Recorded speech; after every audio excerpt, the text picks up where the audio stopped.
Dabhoi APMC પર ભારતીય જનતા પાર્ટીએ પહેલીવાર કબજો જમાવ્યો છે। પ્રમુખ ઉપપ્રમુખની બિનહરીફ વરણી કરી દેવામાં આવી છે। ડભોઈ એપીએમસીના પ્રમુખ તરીકે મુકુંદ પટેલની વરણી થઈ અને ઉપપ્રમુખ તરીકે ઉમેશભાઈ પટેલની વરણી કરવામાં આવી છે। વાત કરીએ તો 25 વર્ષ બાદ દિલીપ નાગજીને સભ્યપદ મળ્યું છે।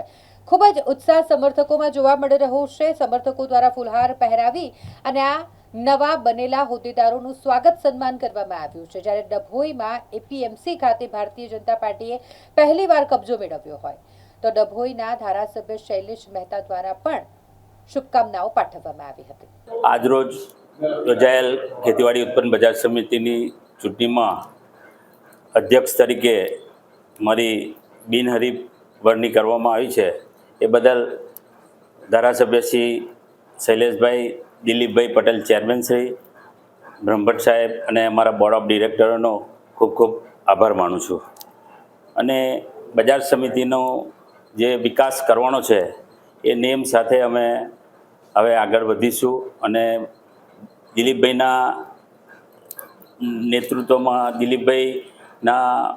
નેતૃત્વ નીચે અને અમે સૌનો વિકાસ સૌનો પ્રયાસ સાથે મંત્ર સાથે આગળ વધીશું અને સૌને સાથે લઈને અમે કામ કરશું અને ખેડૂતો વેપારીઓ અને ગ્રાહકોને સંતોષ મળી રહે એ રીતે અમે કામગીરી કરીશું અને આ પ્રયત્ન કરીશું કે ભાઈ સારામાં સારું આગળ પ્રગતિ થાય બજાર સમિતિની, એવો અમારો નેમ છે। અને ધારાસભ્ય પણ અમને નેમ આપેલી છે। દિલીપભાઈનું અત્યાર સુધી બધું કામગીરી છે અને અમે વેળે નહીં જવા દઈએ અને અમે આગળ વધારીશું એવી।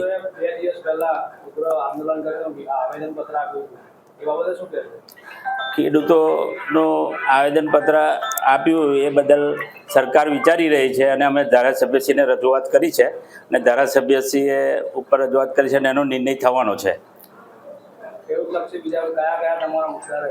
ખેડૂતલક્ષી જે કંઈ હશે સરકારના બધા જ ડિજિટલ યુગમાં ડિજિટલ બધું જે કામગીરી કરવાનું એ બધું જ અમે આગળ વધારીશું અને બહુ એમાં સારો પ્રયત્ન કરશું અમે।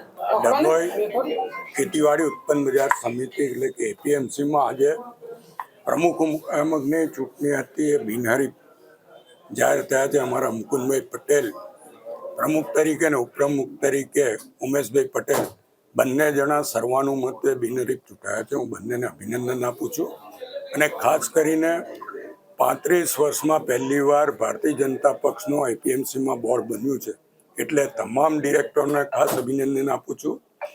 ચૂંટણીમાં અમારા 12 સભ્યો ચૂંટાયા હતા, છતાં આજે તમામ સામેના 4 સભ્યોએ પણ અમારા પ્રમુખ ઉપપ્રમુખના ઉમેદવારને ટેકો જાહેર કર્યો છે અને સર્વાનુમતે ચૂક્યા છે અને આ તમામ ટીમ 16 જણા સાથે મળીને એપીએમસીનો વહીવટ કરશે અને ખેડૂતોના હિતમાં તમામ નિર્ણય લેશે।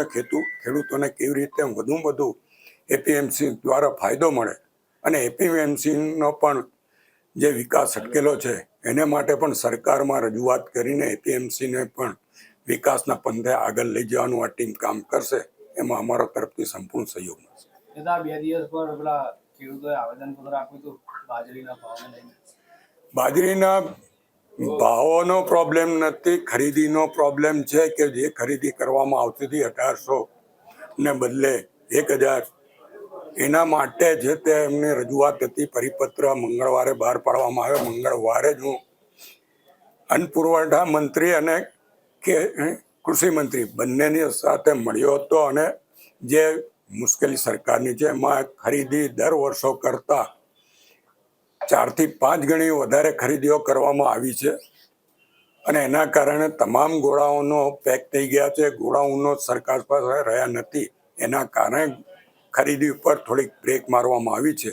પણ પહેલાં બ્લોક કરવામાં આવેલા ખેડૂતોને પણ બ્લોકમાંથી કાઢી નાખ્યા છે સરકારે, તમામને માલ ખરીદવાનો એવી સૂચના આપી અને હવે ટૂંક સમયમાં ગોડાઉનોની વ્યવસ્થા થતાં તમામ ખેડૂતોનો માલ ટેકાના ભાવે ખરીદવામાં આવશે એવી પણ ખાતરી।